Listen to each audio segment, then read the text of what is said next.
कोशिश, समाज में कुछ अच्छा बदलाव लाने की छोटी सी शुरुआत।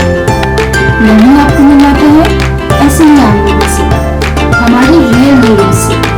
तो आज मैं नमिता अनुराग लम्हे में आपको मिलवाने जा रही हूँ एक ऐसे स्पोर्ट्स पर्सन से जो खेल जगत के लिए नया नाम नहीं है और जिन्होंने बास्केटबॉल में नई ऊंचाइयां हासिल की हैं और अपने देश के लिए, अपने लोगों के लिए ये लगातार लगे हुए हैं इस खेल को ऊपर ले जाने में। आइए मिलते हैं मिस्टर प्रद्युत वॉलेटी से। एक सफल डॉक्टर पिता और सफल डॉक्टर मां की संतान प्रद्युत वॉलेटी ने क्लिनिकल साइकोलॉजी में मास्टर्स की डिग्री हासिल की है।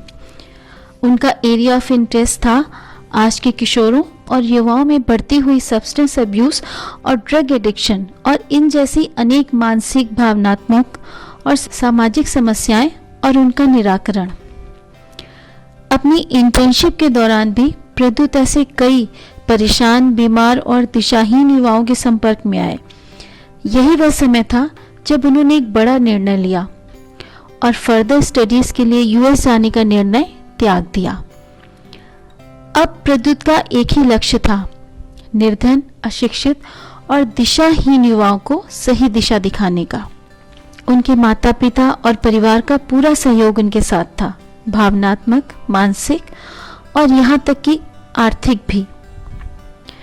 परंतु अपनी क्लिनिकल साइकोलॉजी की पढ़ाई के चलते प्रद्युत यह भी समझ रहे थे कि सिर्फ पढ़ाई के नाम पर इन बच्चों को बुलाने से शायद काम ना बने और इसीलिए यहाँ काम आया बास्केटबॉल के लिए उनका पैशन और अमेरिका और कनाडा जैसी जगहों के टॉप बास्केटबॉल कोचेस से ली हुई उनकी उम्दा स्तर की ट्रेनिंग। बस शुरुआत हो गई सिर्फ 2 बच्चों, 2 बांस के डंडों और 1 रिंग की मदद से, गांवों के मैदानों, गलियों, सड़कों और घरों की छतों से। धीरे धीरे साथ में काम करने वाले माली, प्लम्बर, इलेक्ट्रिशियन, डोमेस्टिक हेल्प, फल सब्जी आदि ठेला लगाने वालों के बच्चे जुटने लगे। यहाँ उन्हें मिल रही थी बास्केटबॉल की फ्री ट्रेनिंग, माता पिता के संग काम कराने से छुट्टी, बहुत कुछ सीखने, पढ़ने, खुली हवा में नाचने, गाने, मौज मस्ती करने और सबसे बड़ी बात, पोषक खाना खाने की आज़ादी। तो प्रद्युत, सबसे पहले तो हम यही जानना चाहेंगे कि शुरुआत कैसे हुई एंड व्हाई बास्केटबॉल ओनली? तो बास्केटबॉल मेरे बचपन से मैं उस स्पोर्ट को खेलते हुए आया हूँ। मैंने school level, district level, state level, national level तक वो गेम खेला है। मैंने क्लब लेवल में बॉम्बे में वो गेम खेला था। तो सबसे इम्पोर्टेंट चीज़ थी मेरी लाइफ की जब मैं ग्रो कर रहा था और I felt it added a lot of valuable life skills in my life because of the game. I learned how to work in a team, I learned discipline, I learned how to lose, which is an art which is sometimes not being able to taught in the classroom. तो sports एक चीज़ जो सिखाती है वो हारना सिखाती है, हार को एक्सेप्ट करना। करेक्ट। और एक टीम में कैसे काम करा जाए, चढ़ाव उतार में कैसे एक साथ रहा जाए, तो वो सारी चीज़ें जो मैंने बास्केटबॉल के थ्रू सीखी वो एक बहुत ही इम्पोर्टेंट पार्ट थी और इसी से मेरी जर्नी शुरू हुई इस पूरे फील्ड में। Very good, very good. तो आप उस समय के हैं जब पढ़ाई was the most important thing for parents, not the sports. So जब आपका इधर रुझान ज़्यादा हो गया तो आपकी फैमिली का रिएक्शन कैसा था? उन्होंने आपको सपोर्ट किया पूरा और आपके स्कूलिंग में सब एक्सेप्टेड था? जी, मैं एक बोर्डिंग स्कूल में पढ़ रहा था अजमेर में। तो वहाँ पर तो स्पोर्ट्स के ऊपर बहुत ही अच्छा इम्पोर्टेंस था। Almost 2 to 3 to 4 hours every day we would be on the sports field, and academics, all round development was the focus over there at Mayo College where I studied, and वहाँ पर मेरी रुचि और बड़ी game के through.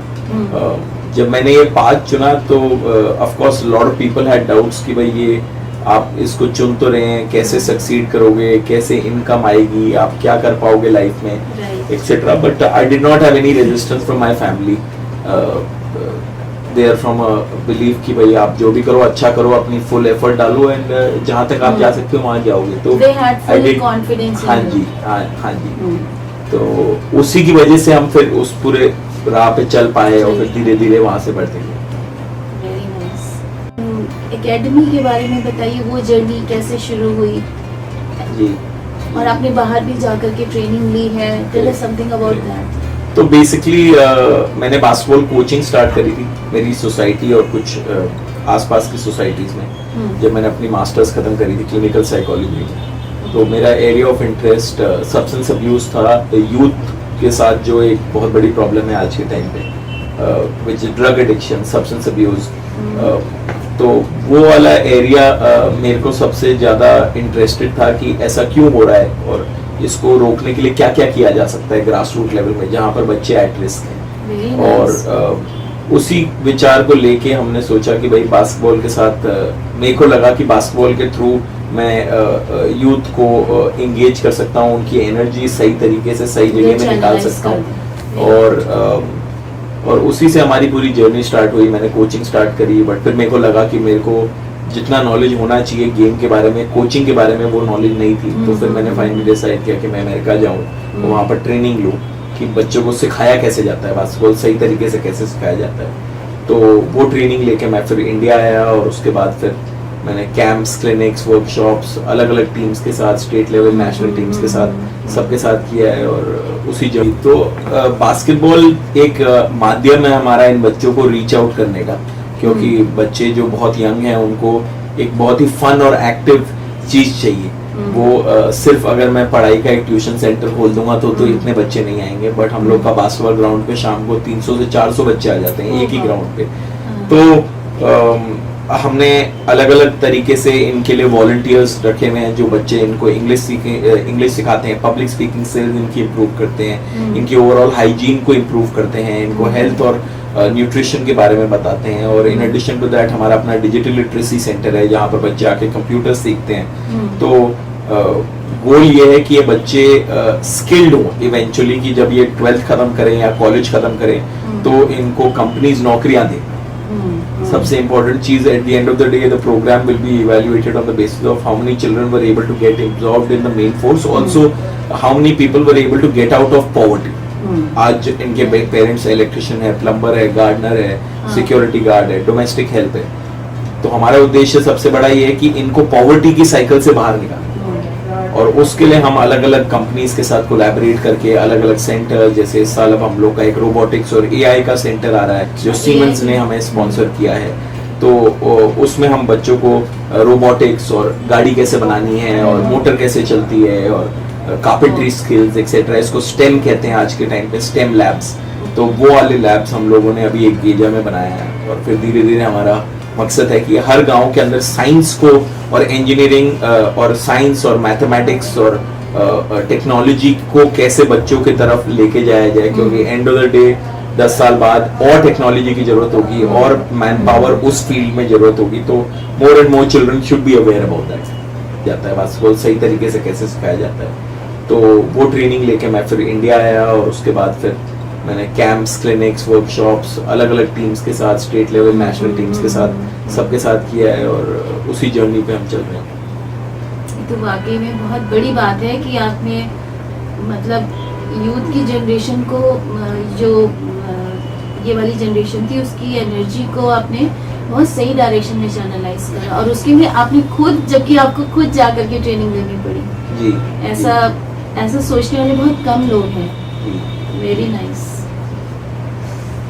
तो अभी आपका schedule क्या रहता है डेली? अभी हम लोग, हमारी संस्था है ट्रिपल एकेडमी फाउंडेशन करके, हम गरीब बच्चों के साथ all over Noida and a few other villages in UP काम करते हैं। गांव में यहाँ पर जहाँ पर हम हैं वहाँ पर बच्चों के पास खेल खेलने की कोई भी सुविधा नहीं है, कोई भी इंफ्रास्ट्रक्चर नहीं है, कोई भी ट्रेनर्स नहीं है। तो ये हमारा उद्देश्य रहा है कि भाई गांव के बच्चों को भी इन सब चीज़ों का अपॉर्चुनिटी मिले।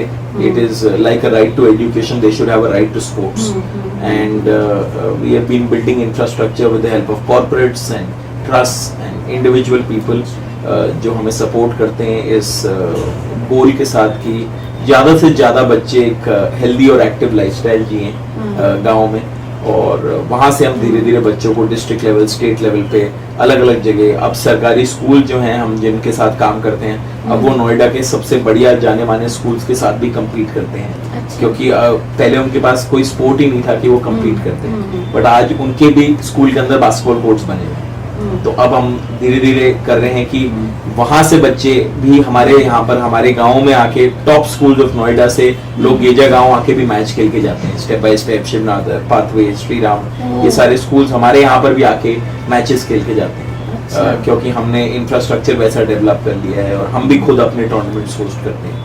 तो अभी हम फिलहाल 8 से 9 गाँव में काम करते हैं, करीब 3000 बच्चों के साथ, और हमारा उद्देश्य है कि हम 2030 तक 100 गांव तक इस गेम को लेके जाएं। बहुत बढ़िया, बहुत बढ़िया। जो भारत की नई जनरेशन, नई जो पौध है जिसे कहते हैं, उसको एक अच्छी दिशा मिल रही है। जी हाँ। जी। और आप कुछ हमने सुना है इनके पढ़ाई के लिए, इनके इंग्लिश स्पीकिंग के लिए, उसके लिए भी काफी कुछ एफर्ट्स कर रहे हैं। जी जी। तो बास्केटबॉल एक माध्यम है हमारा इन बच्चों को रीच आउट करने का, क्योंकि बच्चे जो बहुत यंग हैं उनको एक बहुत ही फन और एक्टिव चीज चाहिए। वो सिर्फ अगर मैं पढ़ाई का एक ट्यूशन सेंटर खोल दूंगा तो इतने बच्चे नहीं आएंगे, बट हम लोग का बास्केटबॉल ग्राउंड पे शाम को 300 से 400 बच्चे आ जाते हैं एक ही ग्राउंड पे। तो हमने अलग अलग तरीके से इनके लिए वॉलंटियर्स रखे हुए हैं जो बच्चे इनको इंग्लिश सिखाते हैं, पब्लिक स्पीकिंग स्किल्स इनकी इम्प्रूव करते हैं, इनकी ओवरऑल हाइजीन को इम्प्रूव करते हैं, इनको हेल्थ और न्यूट्रिशन के बारे में बताते हैं। और इन एडिशन टू दैट हमारा अपना डिजिटल लिटरेसी सेंटर है जहाँ पर बच्चे आके कंप्यूटर सीखते हैं। तो गोल ये है कि ये बच्चे स्किल्ड हों इवेंचुअली, कि जब ये 12th खत्म करें या कॉलेज खत्म करें तो इनको कंपनीज नौकरियां दें। सबसे इम्पोर्टेंट चीज, at the end of the day the programme will be evaluated on the basis of how many children were able to get absorbed in the main force, also how many people were able to get out of poverty. आज इनके parents electrician है, plumber है, gardener है, security guard है, domestic help है। तो हमारा उद्देश्य सबसे बड़ा ये है कि इनको पॉवर्टी की साइकिल से बाहर निकालें, और उसके लिए हम अलग अलग कंपनीज के साथ कोलैबोरेट करके अलग अलग सेंटर, जैसे इस साल अब हम लोग का एक रोबोटिक्स और एआई का सेंटर आ रहा है जो सीमेंस ने हमें स्पॉन्सर किया है। तो उसमें हम बच्चों को रोबोटिक्स और गाड़ी कैसे बनानी है और मोटर कैसे चलती है और कार्पेंट्री स्किल्स एक्सेट्रा, इसको स्टेम कहते हैं आज के टाइम पे, स्टेम लैब्स। तो वो वाले लैब्स हम लोगों ने अभी एक गेजा में बनाया है, और फिर धीरे धीरे हमारा मकसद है कि हर गांव के अंदर साइंस को और इंजीनियरिंग और साइंस और मैथमेटिक्स और टेक्नोलॉजी को कैसे बच्चों की तरफ लेके जाया जाए, क्योंकि एंड ऑफ द डे 10 साल बाद और टेक्नोलॉजी की जरूरत होगी और मैन पावर उस फील्ड में जरूरत होगी। तो more and more children should be aware about that. Very nice. क्या जो डिसेबल्ड बच्चे हैं उनकी तरफ भी आपके कुछ प्लान्स हैं? जी। तो specially children who can't hear और स्पीक, हमारे पास कुछ बच्चे आए हैं वो बास्केटबॉल सीख के भी गए हैं। हमारा एक इंक्लूसिव प्रोग्राम है, so they are also most welcome to come. Of course children who are suffering from special needs such as cerebral palsy और autism etc. उनके लिए तो अभी तक हम लोग उस लेवल पे हमारे पास टीम नहीं है उस चीज के लिए, but in general we have had a lot of special kids who've come into our program who had speech problems or hearing or talking impairments, तो उनको हम लोग अपने प्रोग्राम में इन्वॉल्व करते हैं और बच्चे उनके साथ उन्हीं की साइन लैंग्वेज सीखते हैं और फिर धीरे धीरे उनसे कम्युनिकेट करते हैं। तो हम चाह रहे हैं कि उन बच्चों को भी इस मेन स्ट्रीम उसमें लेके जाया जाए, क्योंकि इनको कई बार स्कूल्स में और सिस्टम्स और सोसाइटी में काफी ऑस्ट्रेसाइज किया जाता है। तो हम चाह रहे हैं कि हम धीरे धीरे इनको लाने की कोशिश करते हैं अपने programme. That would be really very very nice because speech and hearing वाले बच्चे तो इजीली बास्केटबॉल में कर ही सकते हैं। बिल्कुल। Plus sometimes may be in future जिनके लोअर लिम्स में कुछ प्रॉब्लम है, they can also play wheel chair पर। बिल्कुल, बिल्कुल। तो आप जब जाते हैं तो आपको बहुत अच्छा लगता होगा वहाँ पे, जब बच्चे आपको इतना प्यार देते होंगे। हमने देखा बच्चे आपको बहुत ज्यादा प्यार करते हैं, प्रद्युत सर करते हैं।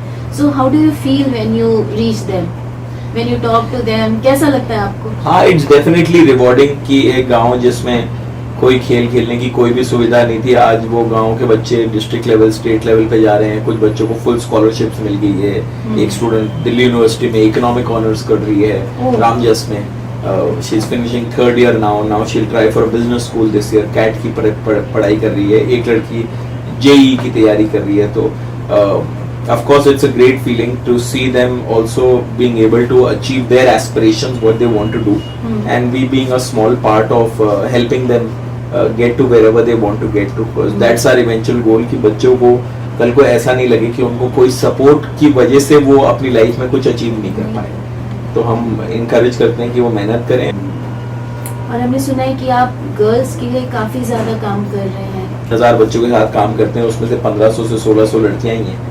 और equal importance, equal opportunity, equal platforms. अगर कोई टूर्नामेंट में जाते हैं तो वो भी उतने ही टूर्नामेंट्स में जा रहे हैं जितने बॉयज जा रहे हैं, कई बार ज्यादा जा रहे हैं।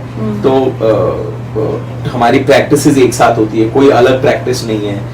कई जगह स्कूल्स में अलग अलग बिठाया जाता है, बॉयज अलग बैठते हैं, गर्ल्स अलग बैठते हैं, but we are trying to bridge that gap कि यहाँ पर कोई अलग कुछ होने की जरूरत नहीं। Boys and girls should compete together, they should play together, and that is how they garner respect for each other. Very nice, beautiful. अच्छा, आपने जब इन लोगों को कांटेक्ट किया होगा तो उन्होंने कुछ आपको मतलब आपको रुकावट मिली उनकी ओर से? या Of course, कई बच्चे हैं जिनको काम करना पड़ता है, कई पेरेंट्स हैं जो अपने बच्चों को डिस्करेज करते हैं कि आप क्यों बास्केटबॉल खेलने जा रहे हो, या यहाँ पर कंप्यूटर क्यों पढ़ रहे हो, शाम को एक ठेली चला लो, एक दुकान चला लो, उसमें पैसा कमाओ। But I think gradually with time, with parental education, community mobilisation, हमने भी उनको सिखाया है और हम भी उनको गाइड कर रहे हैं कि एक 12वीं की डिग्री जरूरी क्यों है, एक कॉलेज की डिग्री क्या जरूरी है, उससे क्या होगा इनकी लाइफ में। तो पेरेंट्स भी अब धीरे धीरे समझ रहे हैं कि भाई पढ़ाना जरूरी है। भले ओपन स्कूल से, कई बच्चे ओपन स्कूल से भी पढ़ते हैं क्योंकि उनकी कोई मजबूरी होती है, बट इन जनरल हम लोग कह रहे हैं कि भाई सारे बच्चे हमारे प्रोग्राम में कोई ना कोई फॉर्म ऑफ एजुकेशन में है, whether they are in full time schools or they are in open schools, but all of them are in some form of a program, because India में अभी डिग्री की बहुत इंपॉर्टेंस है, but अब धीरे धीरे स्किल इंडिया जो आया है, प्रधानमंत्री की जो योजना आई है, उसके साथ साथ अलग अलग स्कीम्स आए हैं, उससे अब हमारा उद्देश्य ये है कि सारे बच्चे स्किल्ड हो।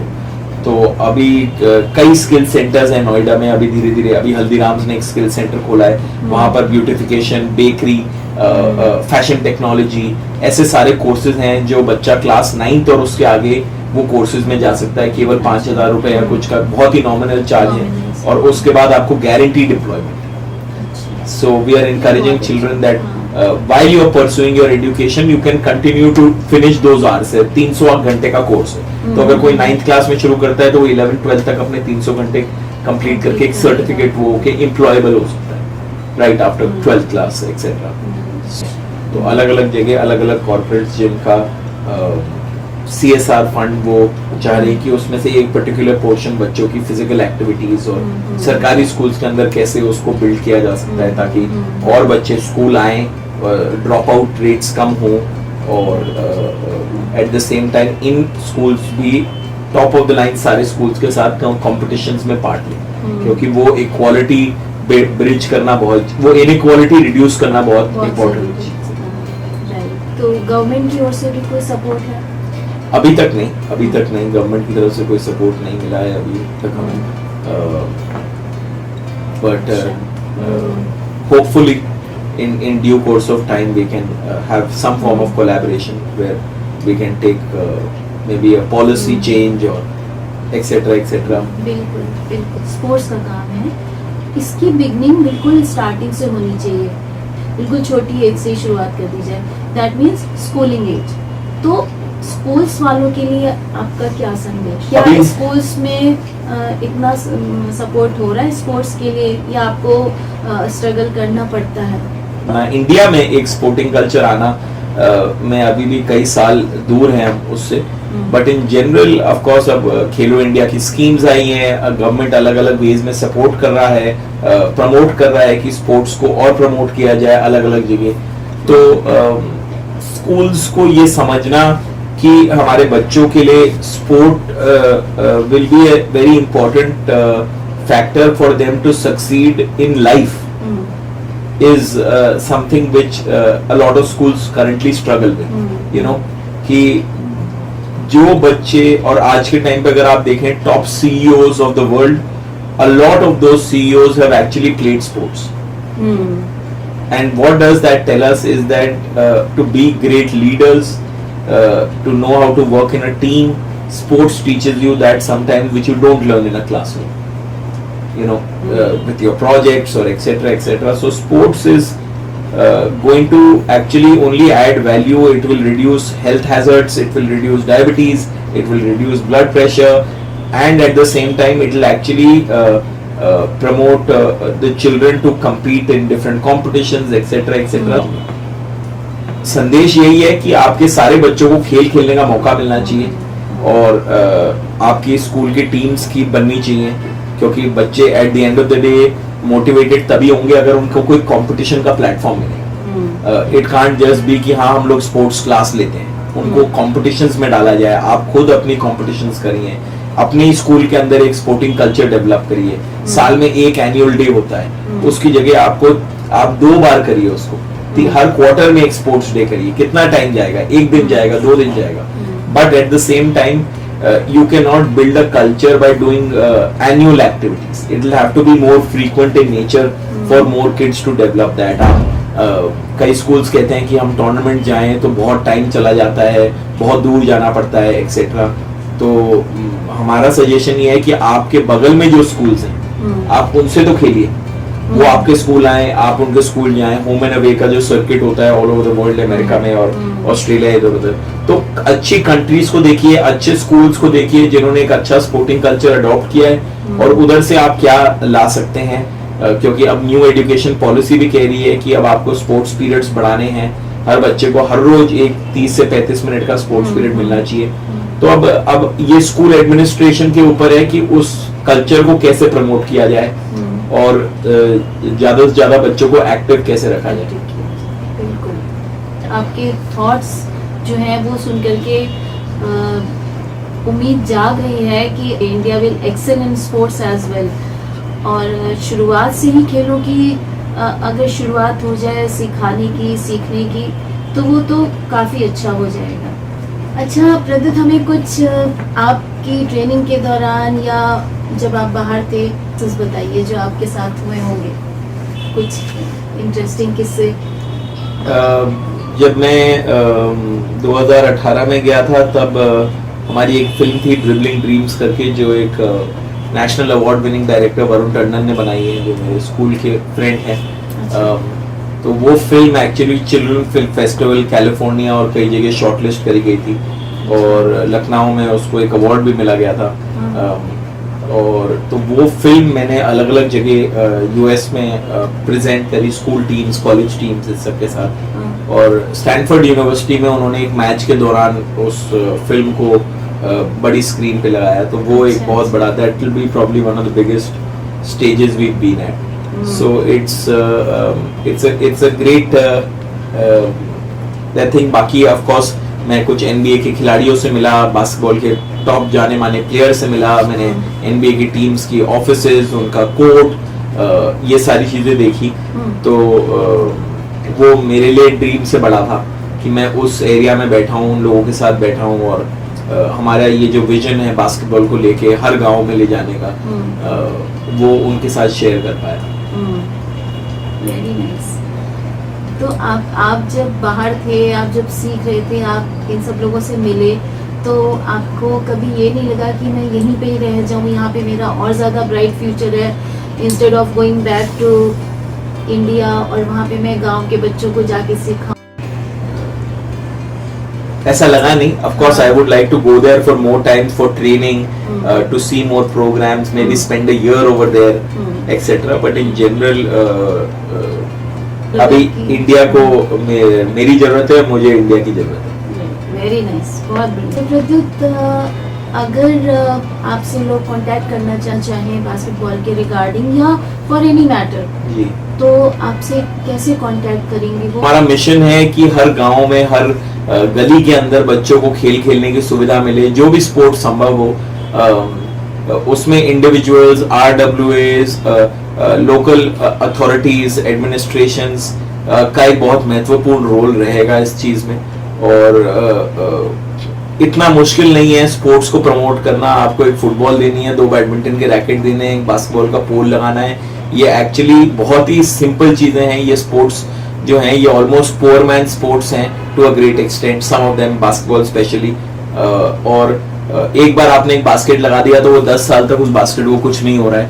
तो हम चाह रहे हैं कि इंडिविजुअल्स आए और बोलें कि हमारे पास में एक पार्क है, हमारे गांव के पास में एक छोटा सा गांव है, और ज्यादा से ज्यादा इन बच्चों को इंगेज करें। अगर आप इनको इंगेज करोगे तो आपके एरिया के अंदर एक अलग टाइप की एनर्जी दिखेगी and they will feel very grateful about their initiative. बाकी we are on Instagram, Facebook as Dribble Academy, and anybody who feels like they would like to partner with us or contribute to our cause or get any kind of guidance on how we can execute this program in your locations, in your villages across the country, we'd be happy to assist you in that, because this has to be a teamwork.